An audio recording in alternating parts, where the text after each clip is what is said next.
जय श्री कृष्णा दोस्तों। मेरे YouTube चैनल में आप सभी का हार्दिक स्वागत है।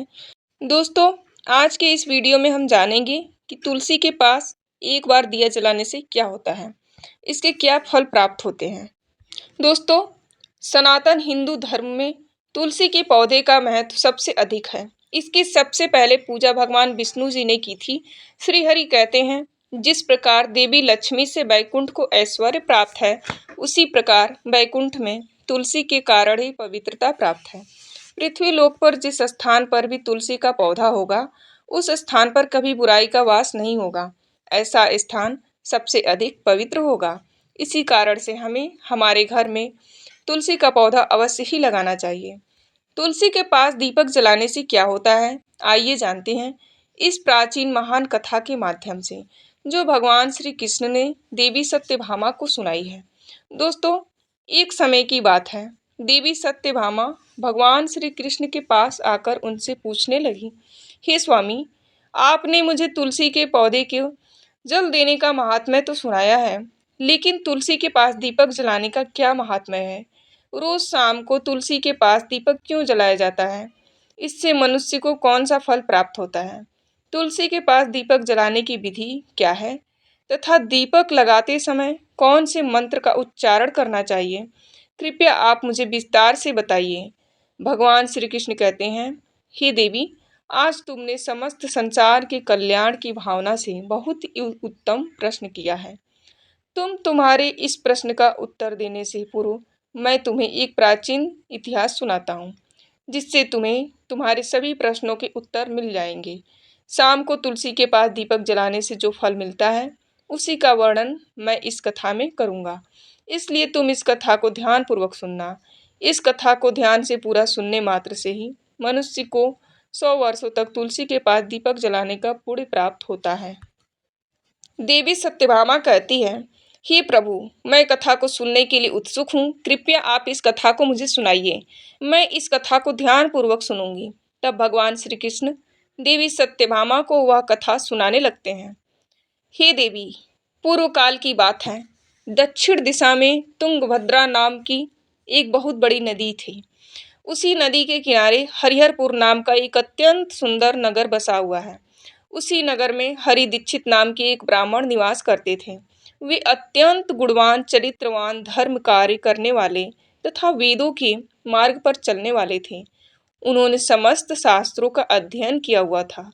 उसी ब्राह्मण की एक पत्नी थी, जिसे लोग दुराचार कहकर पुकारते थे, क्योंकि उसके कर्म ही उसके नाम के अनुसार थे। वह सदैव ही अपने पति को अपमानित करती थी, अपने पति के लिए कुवाच्य कहती थी, पति को भयंकर दुख देती थी, पति के लिए कभी भोजन नहीं बनाती थी। उसने अपने पति के साथ कभी शयन नहीं किया, कभी उसके साथ प्रेम से व्यवहार नहीं किया। पति के मित्र और परिवार के लोग घर पर आते तो वह स्त्री उनको अपमानित करके भगा देती थी और स्वयं काम भाव से उन्मत्त होकर निरंतर अन्य व्याभिचारिणी स्त्रियों के साथ घूमती रहती थी। उसका मन पति को छोड़कर पराये पुरुषों में लगा रहता था। उसने कभी अपने पति से प्रेम पूर्वक बात नहीं की, किंतु पराये सुंदर पुरुषों के संग बैठकर बातें करती थी। पराये पुरुषों को मोहित करने के लिए सज धज कर गांव में घूमने जाया करती थी। कभी वह वन में किसी वृक्ष के नीचे खड़ी होकर सुंदर पुरुषों की राह देखती और किसी दुष्ट पुरुष को मोहित करके उसके संग भोग विलास किया करती थी। एक दिन हरि दीक्षित ने अपनी पत्नी से कहा, हे भद्रे, तुम्हारा यह आचरण उचित नहीं है। इस प्रकार से पाप करने पर तुम्हारा अहित ही होगा। इसलिए तुम अभी से यह सब बुरे काम करना छोड़ दो। तुम्हारे इस प्रकार के व्यवहार से मुझे बड़ा दुख हो रहा है। तब उस दुराचार स्त्री ने कहा, ना जाने किस पाप के कारण मेरा तुझ जैसे भिखमंगे के साथ विवाह हुआ है। लगता है पिछले जन्म में मैंने पाप ही किए होंगे। इसी कारण से मुझे ऐसा गरीब पति मिला है। तू मेरी कोई भी इच्छा को पूर्ण नहीं कर सकता। मुझे विवशता के कारण तेरी इस झोपड़ी में रहना पड़ता है। भिक्षा मिला हुआ भोजन खाना पड़ता है। अब और अधिक मैं इस कष्ट को सहन नहीं करने वाली। किसी दिन मैं तुझे छोड़कर अवश्य चली जाऊंगी। तेरे साथ रहूंगी तो इस जन्म में भी मेरे द्वारा पाप ही होंगे। इसलिए अब मैं किसी अन्य धनवान पुरुष से विवाह करूंगी। हरि दीक्षित ने अपनी पत्नी से कहा, हे प्रिय, तुम इस प्रकार के अपशब्द ना कहो। इस प्रकार से अपने पति को त्यागने का विचार मन से छोड़ दो। जो स्त्री अपने पति को त्याग कर पराये पुरुष के साथ चली जाती है, उसका अहित ही होता है, उसे नरक में जाना पड़ता है। उस दुराचारी पत्नी ने कहा, नरक में तुम्हें जाना पड़ेगा, क्योंकि तुम कोई काम धंधा तो करते नहीं, भीख मांग कर खाते हो और मुझे भी झूठ खिलाते हो। पत्नी को दुखी और असंतुष्ट रखने वाला पति भी नरक में ही जाता है, और तुम्हारा घर कोई नरक की सजा से कम नहीं है। तुम्हारे साथ इस घर में रहने से अच्छा है मैं नरक में जाकर रहूं। इस प्रकार उस हरि दीक्षित को पत्नी ने अनेक प्रकार के कटु वचनों से अपने पति का अनादर किया और उसे अपमानित किया। श्री कृष्ण कहते हैं, हे देवी, जो स्त्री अपने पति का अनादर करती है, जो अपने पति का अपमान करती है, उसके घर में दुर्भाग्य ही आता है। पति को छोड़कर पराये पुरुष के पास जाने वाली स्त्री को नरक में दंड अवश्य ही भोगना पड़ता है। अब आगे सुनो, उस दुराचार स्त्री के साथ क्या होता है। एक दिन वह दुराचार स्त्री वन में जाकर एक वृक्ष के नीचे खड़ी हो गई। उसका चित्त काम से भरा हुआ था। वह किसी सुंदर कामी पुरुष की राह देख रही थी, किंतु बहुत समय बीतने के बाद उस स्थान पर कोई पुरुष नहीं आया। इसलिए वह अत्यंत दुखी हो गई और प्रीतम की खोज में इधर उधर देखने लगी। उस दिन उसका सारा परिश्रम व्यर्थ हो गया। वह वहां खड़ी होकर वह नाना प्रकार की बातें कहकर विलाप करने लगी। हाय हाय, आज तो इस मार्ग से कोई भी सुंदर पुरुष नहीं आया। अब मैं कैसे अपनी काम शांति करूं? आज की रात कैसे बीतेगी? कौन मेरे इस सुंदर शरीर का उपभोग करेगा? मेरी जवानी और सुंदरता तो अकारण ही नष्ट हो रही है। कोई भी सुंदर शरीर को पाने की कामना नहीं करता। अब मैं कहाँ जाऊं? कौन मुझे अपनाए? कौन मेरे साथ भोग विलास करेगा? मेरा पति तो मूर्ख है, किंतु अब ऐसा लगता है कि संसार ही मूर्ख पुरुषों से भरा पड़ा है। कोई भी इतनी सुंदर स्त्री को पाने की कामना नहीं कर रहा है। मैं तो इतनी सुंदर हूँ कि देवता भी मुझे पाने की इच्छा करेंगे, लेकिन यह संसार तो पापी और तुच्छ पुरुषों से भरा पड़ा है, जो मुझ अप्सरा जैसी सुंदर स्त्री का दुर्लक्ष कर रहा है। हे भगवान, कोई सुंदर बलवान और पराक्रमी नर हो तो उसे मेरे पास भेजिए। चाहे वह मेरा भक्षण ही कर लेगा तो भी मैं प्रसन्नता से उसका आलिंगन कर लूंगी। भगवान श्री कृष्ण कहते हैं, हे देवी, इस प्रकार से वह स्त्री जोर जोर से विलाप करने लगी। उसी जंगल में एक भयानक बाघ निवास करता था। उस पापिनी स्त्री की आवाज सुनकर वह जाग गया और उछल कर उस स्त्री का भक्षण करने के लिए उसके पास आ गया। उस बाघ का नाम था ध्वंस। ध्वंस का रूप अत्यंत भयानक था। उसका शरीर काले और नारंगी धारियों से युक्त था, जो जंगल की छाया में धूमिलित हो जाता था। उसकी आंखें अंगारे की तरह लाल थी, जो अंधेरे में भी चमकती थी। उसके जबड़े से लंबे तीक्ष्ण दांत बाहर निकले हुए थे, जो किसी भी जीव को चीरने के लिए पर्याप्त थे। उसकी गहरी गर्जना पूरे वन में गूंजती थी, जिससे आसपास के जीव कांप उठते थे। ध्वंस की लंबी मजबूत पूंछ उसकी ताकत का प्रतीक थी। वह अपनी मानलस बलिष्ठ टांगों से जंगल में तेजी से दौड़ सकता था। ध्वंस का पूरा शरीर शक्तिशाली मांसपेशियों से भरा हुआ था, जिस जिससे वह एक ही झपट्टा में अपने शिकार को धराशायी कर सकता था। उसकी नाक से बार बार गर्म सांसें निकलती, मानो वह हर पल अपने अगले शिकार की तलाश में हो। ध्वंस का एकमात्र लक्ष्य उन पापी और दुराचारी लोगों का भक्षण करना था, जिन्हें उसकी नीयत में उसे सौंपा था। उस भयंकर बाघ को अपने सामने खड़ा हुआ देखकर उस स्त्री के पसीने छूटने लगे। वह भय से थर थर कांपने लगी। वह स्त्री कुछ करती, इतने में ही उस बाघ ने अपने पंजे से उसे घायल कर दिया और वह स्त्री जमीन पर गिर पड़ी। जमीन पर गिरते ही वह स्त्री चिल्लाई और बोली, हे बाघ, तू किस लिए यहाँ पर आया है? मुझे क्यों मार रहा है? मैं यहाँ अपने प्रीतम को खोज रही थी। तू मुझे छोड़ दे, मेरा भक्षण करके तुझे क्या मिलेगा? उस स्त्री की यह बात सुनकर वह भयानक बाघ क्षण भर के लिए रुक गया और हंसते हुए बोला, हे दुष्ट, आज विधाता ने मुझे तेरा ग्रास नियुक्त किया है। तुझ जैसी पापिनी स्त्रियों का भक्षण करना ही मेरा काम है, तभी मुझे इस शरीर से मुक्ति मिलेगी। वह स्त्री कहने लगी, हे बाघ, तुम कौन हो? मुझे सच सच बताओ, तुम्हें किस कारण से बाघ होना पड़ा और तुम मुझ जैसी स्त्रियों का भक्षण क्यों करते हो? पहले मुझे सारी बात बताओ और फिर मेरा भक्षण करो। फिर ध्वंस नाम का बाघ कहने लगा, हे पापिनी, मैं तुम्हें मेरे पूर्व जन्म का वृत्तांत सुनाता हूँ कि किस कारण से मुझे बाघ होना पड़ा। पूर्व काल में दक्षिण देश में अमलापाहा नाम की एक पवित्र नदी बहती थी। उसी नदी के तट पर मुनिपरड़ा नामक एक नगरी बसी हुई थी। यह नगरी अपने सुंदर मंदिरों, शांत वातावरण और धार्मिक अनुष्ठानों के लिए प्रसिद्ध थी। वहाँ एक ब्राह्मण का परिवार निवास करता था। मैं उस परिवार में जन्मा था। मेरा नाम वेदानंद था। मेरे पिता एक आदर्श ब्राह्मण थे जो यज्ञ, हवन और धार्मिक अनुष्ठानों का पालन करते थे।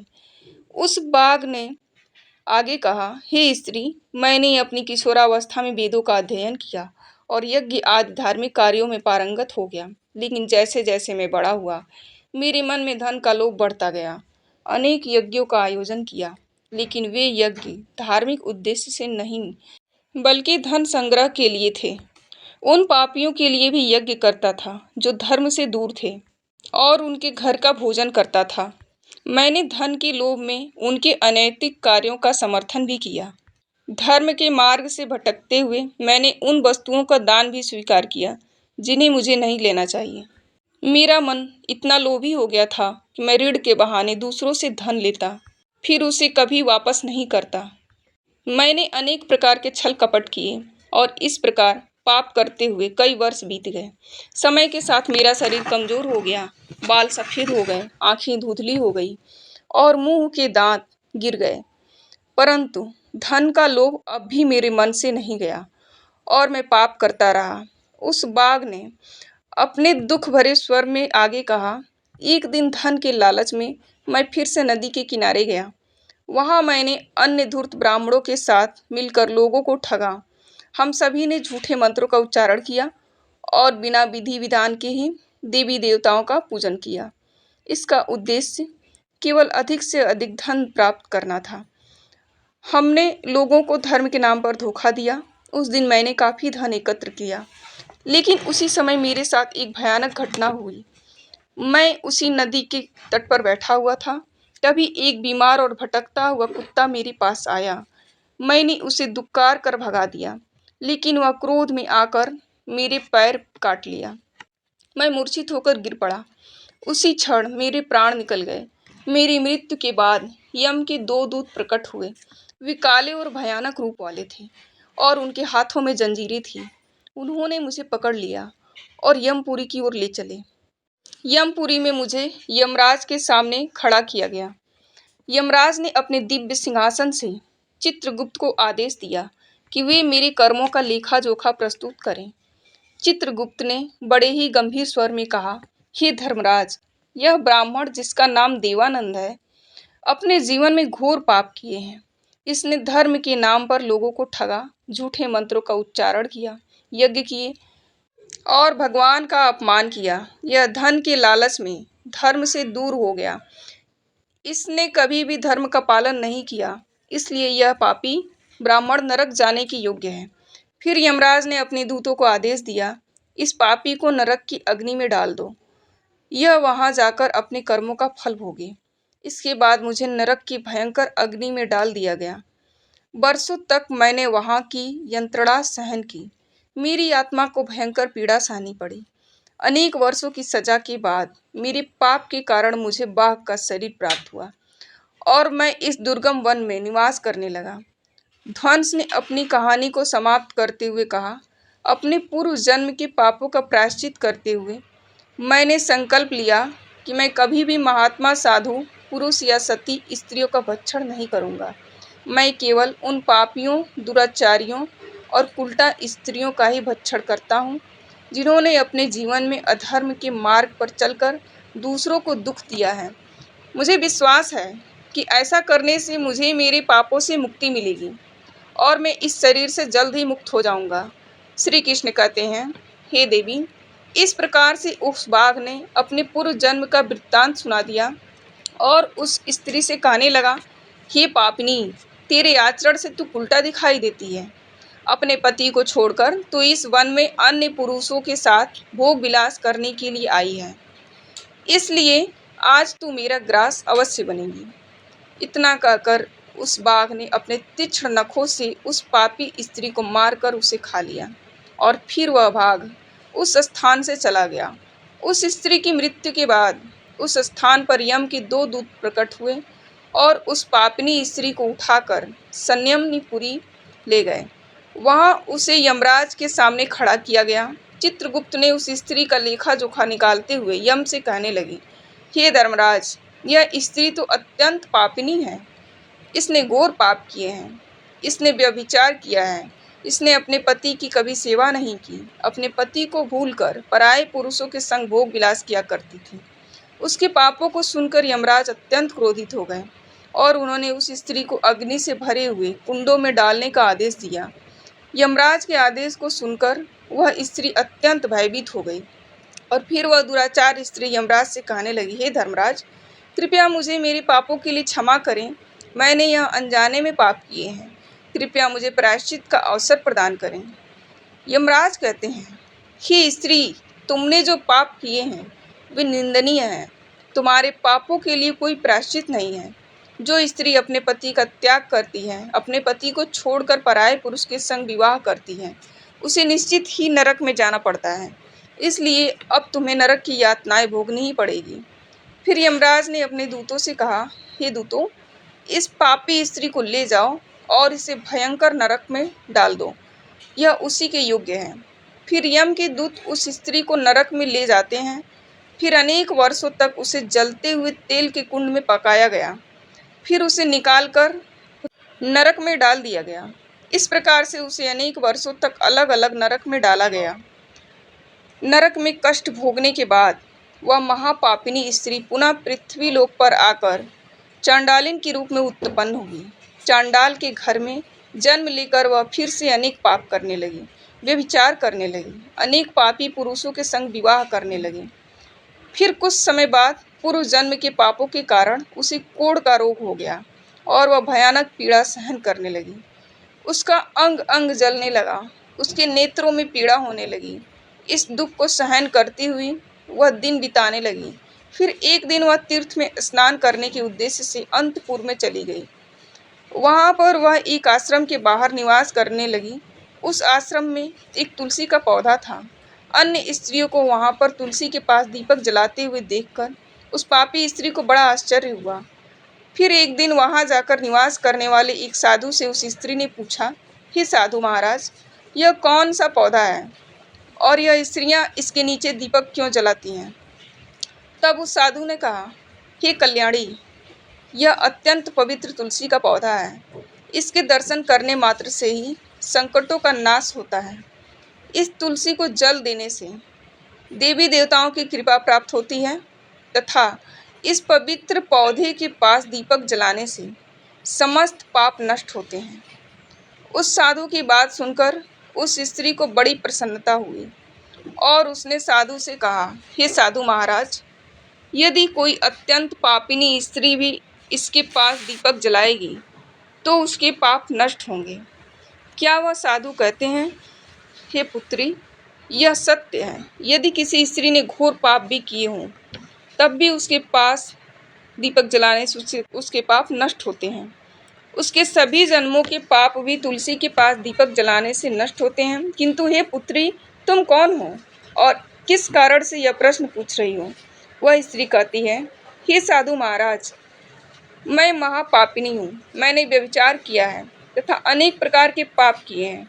मेरे पापों के कारण ही मेरी ऐसी दुर्दशा हुई है। कृपया मुझे पापों से मुक्ति का उपाय बताइए। साधु कहते हैं, हे पुत्री, अब से तुम नित्य इस तुलसी के पास दीपक जलाओ। तुम्हारे समस्त पाप और दोष समाप्त हो जाएंगे। उस साधु की बात सुनकर उस पापी स्त्री ने भी वही किया।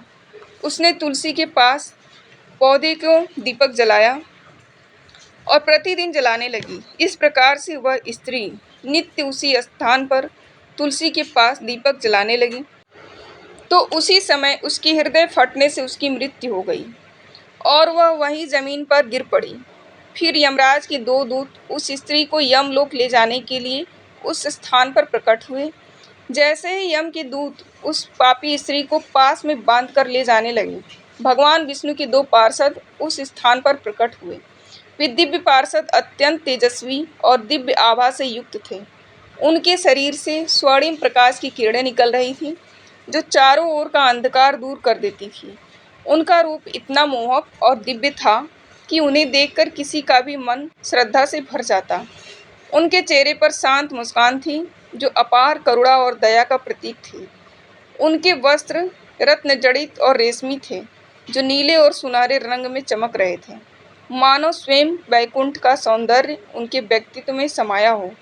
उनके कानों में सुनहरे कुंडल झूल रहे थे, जिनसे दिव्य संगीत की ध्वनि प्रतीत होती थी। उनके माथे पर तिलक और चमकती हुई बिंदी थी, जो उनके दिव्यता का सूचक थी। वे दोनों विशाल कद और बलिष्ठ थे। उनके हाथों में दिव्य गदा थी, जो न्याय और धर्म की शक्ति का प्रतीक थी। वे उस स्त्री को अपने दिव्य स्पर्श से मुक्ति का आश्वासन देने आए थे, जिससे उसके सभी पाप नष्ट हो सकें और उसे स्वर्ग की यात्रा का अधिकारी बनना सकें। उन पार्षदों ने यमराज के दूतों को रोक लिया और कहने लगे, हे यमदूतों, इस स्त्री को तुम छोड़ दो। यह स्त्री नरक जाने की योग्य नहीं है। तुम किसके आदेश से ऐसा अधर्म कर रहे हो? फिर यम के दूत कहने लगे, हे पार्षदों, हम यमराज के आदेश से इस पापी स्त्री को उठाकर ले जा रहे हैं, किंतु आप हमें किस कारण से रोक रहे हो? यह स्त्री अत्यंत पापी है, इसे नरक में ले जाने की आज्ञा मिली है। यह सुनकर भगवान विष्णु के पार्षद मुस्कुराए और बोले, हे यमदूतों, तुम सत्य बोलते हो, लेकिन इस स्त्री का एक ऐसा पुण्य भी है जो इसके समस्त पापों को मिटा चुका है। क्या तुमने देखा नहीं कि इसने अपने जीवन में संध्या के समय तुलसी के समीप दीपक जलाया है? यमदूतों ने चकित होकर पूछा, हे पार्षदों, क्या केवल तुलसी के समीप दीपक जलाने से इसके समस्त पाप नष्ट हो सकते हैं? भगवान विष्णु के पार्षदों ने गहन दृष्टि से यमदूतों की ओर देखा और समझाया, तुम इस बात को नहीं समझते यमदूतों, तुलसी भगवान की विष्णु की परम प्रिय है, और जो भक्त श्रद्धा और भक्ति से तुलसी के समीप दीपक जलाता है, वह विष्णु को कृपा का पात्र बन जाता है। संध्या के समय दीपक जलाने का पुण्य अनंत गुना बढ़ जाता है, और यह न केवल उसके पापों को नष्ट करता है, बल्कि उसके स्वर्ग जाने का अधिकारी भी बनाता है। इस स्त्री ने सच्चे मन से तुलसी का पूजन किया और दीपक प्रज्वलित किया है। इसी कारण इसके सारे पाप जल कर राख हो चुके हैं। अब यह नरक जाने के योग्य नहीं है। यमदूतों ने अपने हाथ जोड़कर कहा, हे पार्षदों, आप सत्य कह रहे हैं, हमें इसके भक्ति के बारे में जानकारी नहीं थी। यदि यह भगवान विष्णु की प्रिय भक्त है, तो इसे हम कैसे नरक ले जा सकते हैं? भगवान विष्णु के पार्षदों ने मधुर स्वर में कहा, इसलिए हे यमदूतों, अब तुम लौट जाओ।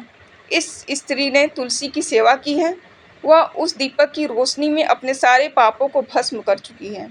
अब इसे विष्णु लोक में ले जाया जाएगा, जहाँ इसका स्वागत होगा। यह अब स्वर्ग की अधिकारी बन चुकी है। पार्षदों की बात सुनकर यमदूतों ने उस स्त्री को उसी स्थान पर छोड़ दिया और यमलोक लौट गए। वहां जाकर उन्होंने यमराज को सारा वृत्तांत सुना दिया। फिर भगवान विष्णु के पार्षद उस स्त्री को दिव्य विमान में बैठाकर स्वर्गलोक ले गए। भगवान श्री कृष्ण कहते हैं, हे देवी सत्यभामा, इस प्रकार से तुलसी के पास केवल दीपक जलाने मात्र से ही मनुष्य के सभी पाप नष्ट हो जाते हैं। जो स्त्री नित्य शाम को तुलसी के पास दीपक जलाती है, वह सौभाग्यशाली बनती है। उसके पूर्व जन्म के सभी पाप नष्ट हो जाते हैं। उसे सुख समृद्धि की प्राप्ति होती है। रोज तुलसी के पास दीपक जलाते समय इस मंत्र का उच्चारण करना चाहिए, ओम तुलसी देव्य च विमे विष्णु प्रिया य च धीमहि तन्नो वृंदा प्रद्योतयात्। श्री कृष्ण कहते हैं, हजारों अमृत के घड़ों से नहलाने पर भी श्री हरि को उतनी तृप्ति नहीं होती जितनी वे मनुष्यों के द्वारा तुलसी का एक पत्ता चढ़ाने से प्राप्त करते हैं। 10,000 गोदान से जो फल प्राप्त होता है, वही फल तुलसी के पत्र के दान से पा लिया जाता है। जो मृत्यु के समय अपने मुख में तुलसी का पत्र जल पा जाता है, वह संपूर्ण पापों से मुक्त होकर श्री कृष्ण के धाम जाता है। जब भक्त तुलसी के पास दीपक जलाता है, तो उस प्रकाश में निहित ऊर्जा नकारात्मक शक्तियों को नष्ट करती है और सकारात्मकता का संचार करती है। यह आध्यात्मिक वातावरण को शुद्ध करता है और घर में देवताओं की कृपा को आकर्षित करता है। दीपक का प्रकाश अज्ञान के अंधकार को दूर करता है और ज्ञान की ज्योति को प्रज्वलित करता है। तुलसी के पास दीपक जलाने से मनुष्य भीतर शुद्धता और पवित्रता का भाव उत्पन्न होता है, जिससे उसकी शक्ति, भक्ति, ध्यान को शक्ति बढ़ती है। यह मान्यता है कि जब व्यक्ति तुलसी के पास दीपक जलाकर उसकी आरती करता है तो भगवान विष्णु का ध्यान अधिक सरलता से प्राप्त होता है। यह साधक के मन में स्थिर और शांति की ओर ले जाता है, जिससे ध्यान में एकाग्रता बढ़ती है। तुलसी के पास दीपक जलाने का अनुष्ठान सूर्यास्त के समय करना चाहिए। अत्यंत शुभ माना जाता है। इस समय दीपक जलाकर तुलसी माता की आरती की जाती है और भगवान विष्णु का स्मरण किया जाता है। इसे करने से विशेष पुण्य प्राप्त होता है। प्रतिदिन संध्या समय में तुलसी के पास दीपक जलाते समय ओम नमो भगवते वासुदेवाय मंत्र का जाप करना चाहिए। यह मंत्र घर की नकारात्मकता को दूर करता है और भगवान विष्णु की कृपा प्राप्त होती है। तुलसी के पास घी या तिल के तेल का दीपक जलाना शुभ होता है। घी का दीपक अधिक पवित्र माना जाता है, लेकिन यदि संभव ना हो तो तिल के तेल का भी दीपक आप जला सकती हैं। तिल के तेल का दीपक नकारात्मक ऊर्जा होने में सहायक होता है। ऐसा कहा गया है कि जो भक्त प्रतिदिन तुलसी के पास दीपक जलाता है उसे 7 जन्मों तक पुण्य मिलता है और वह कभी भी दरिद्रता का सामना नहीं करता। उसके घर परिवार में हमेशा सुख शांति खुशहाली बनी रहती है।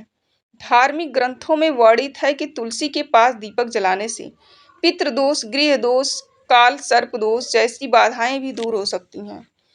इस उपाय से घर में नकारात्मक ऊर्जा का नाश होता है और सकारात्मक ऊर्जा का संचार होता है। तुलसी के पास दीपक जलाने से आत्मा की शुद्धि होती है और यह जन्म जन्मांतर के पापों को नाश करता है। इससे आत्मा को शांति मिलती है और व्यक्ति को सद्गति प्राप्त होती है।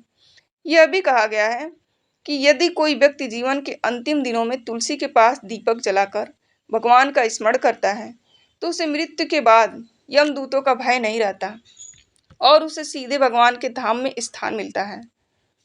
तुलसी के पास दीपक जलाने से देवी लक्ष्मी का आशीर्वाद मिलता है, जिससे वह जीवन के कभी आर्थिक संकट नहीं आता और हमेशा समृद्धि का वास रहता है। तो दोस्तों, इस प्रकार से भगवान श्री कृष्ण ने तुलसी के पौधे के पास दीपक जलाने का महत्व बताया है। आपको यह कथा कैसी लगी? कृपया कमेंट करके ज़रूर बताएं। जानकारी अच्छी लगी हो तो वीडियो को लाइक ज़रूर करें। कमेंट में जय श्री कृष्णा, जय माँ तुलसी ज़रूर लिखें। साथ ही चैनल को सब्सक्राइब करें। आप सभी का धन्यवाद।